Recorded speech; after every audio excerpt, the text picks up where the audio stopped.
Hello friends, आज हम लोग आंख के पावर ऑफ अकोमोडेशन को पढ़ने वाले हैं। तो पावर ऑफ अकोमोडेशन क्या है? देखिए, जब आंख किसी दूर की चीज को देख रही होती है तो क्या होता है कि आंख में जो सिलेरी मसल्स होती है, अगर आंख किसी डिस्टेंस ऑब्जेक्ट को देख रही होती है तो उसमें जो सिलेरी मसल्स रहेंगी ये रिलैक्स हो जाती है ना। ये क्या होती हैं? रिलैक्स हो जाती हैं और इसके में जो लगे हुए लिगामेंट्स रहते हैं ये टाइट हो जाते हैं।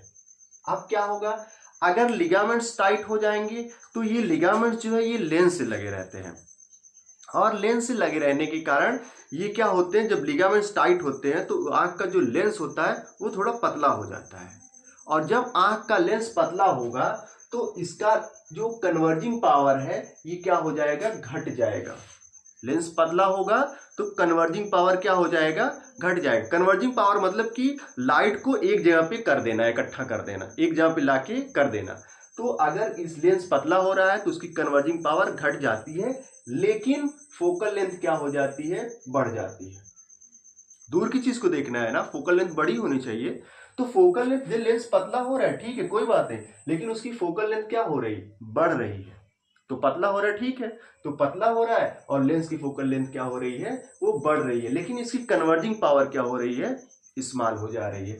तो इस स्थिति में जब लेंस पतला हो जाएगा तो लिखेंगे लेंस थिन हो जाएगा। लेंस जब पतला होगा, लेंस जब पतला होगा तो इसकी फोकल लेंथ क्या हो जाएगी, बढ़ जाएगी। ये 3 पॉइंट लिख लेंगे, फोकल लेंथ इंक्रीज हो जाएगी, बढ़ जाएगी, और इसकी कन्वर्जिंग पावर क्या हो जाएगी, कन्वर्जिंग पावर घट जाएगी। जब कन्वर्जिंग पावर कम रहेगी और लेंस की फोकल लेंथ ज्यादा रहेगी, बढ़ी हुई रहेगी, और लेंस पतला रहेगा, तो उस कंडीशन में हम दूर की चीजों को आसानी से देख सकते हैं। दूसरी स्थिति में क्या हो रहा है कि जब हम नजदीक की चीज को देख रहे होते हैं, नजदीक की चीज को देख रहे हैं, नियर बाई ऑब्जेक्ट को देख रहे होते हैं, तो नियर बाई ऑब्जेक्ट से जो डाइवर्जिंग रेज आ रही होती है, अब कहीं ऑब्जेक्ट से जब लाइट पड़ती है तो रेज जब वहां से निकलती है तो वो डाइवर्ज कर रहती है। वो रेड लेंस जो रहती है, वो जो ऑब्जेक्ट से जो किरणें निकलती है, रेस निकलती रहती है, वो क्या होती है, डाइवर्जिंग रहती है, इस तरह से जाती रहती है।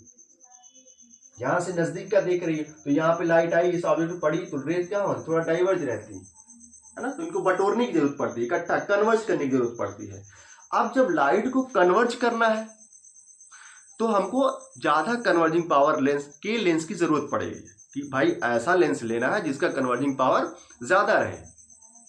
और अगर लेंस का कन्वर्जिंग पावर ज्यादा रहेगा, अब लेंस का कन्वर्जिंग पावर ज्यादा कैसे होगा, जब लेंस मोटा होगा, है ना। तो ऊपर वाले ने कुछ आंख को इस तरह से बनाया है, हम नॉर्मल वो जो चश्मा लगता है उसमें इस तरह से मोटा पतला नहीं होता है लेंस, लेकिन देखो ऊपर वाले ने चीजों को कैसे बनाया है कि ऑटोमेटिक आंख में ही लेंस पतला और मोटा हो जा रहा है। तो यहाँ पे क्या हो रहा है, लेंस मोटा हो गया। लेंस जब मोटा हो जाएगा, lens is thick, it has short focal length, इसकी फोकल लेंथ क्या हो जाएगी, घट जाएगी, और लेकिन इसका कन्वर्जिंग पावर जो है क्या हो जाएगा, बढ़ जाएगा।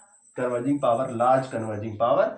और जब नियर बाई ऑब्जेक्ट पर जब लाइट रेस पड़ेगी और यहाँ पे डाइवर्जिंग रेस निकलेगी तो ये लेंस की कन्वर्जिंग पावर यहाँ पे हाई रहेगी, लार्ज रहेगी, और ये पकड़ के रेस को कहेगा चलो भाई रेटिना पे चलना है, उधर कहाँ जा रहे हो। तो ये फिर लाइट रेस जो है जब लेंस पे आएगी तो ये लेंस की जो कन्वर्जिंग पावर वो ज्यादा रहेगी, और ये रेस को क्या करेगा, लाके रेटिना पे दिखा देगा, और उससे किसी ऑब्जेक्ट का इमेज जो है रेटिना पे बन जाएगा, उससे नजदीक की चीज को हम देख पाएंगे। तो ये है लेंस की पावर ऑफ अकोमोडेशन। यानी लेंस क्या करता है, अपनी फोकल लेंथ को, डिस्टेंस का ऑब्जेक्ट देख रहा हो या नियर बाई ऑब्जेक्ट देख रहा हो, वो अपने लेंस के पावर को, अपनी लेंस की कर्वेचर को कभी कम कर लेता है, कभी ज्यादा कर लेता है। तो इसी को क्या कहते हैं, power of accommodation. Thank you.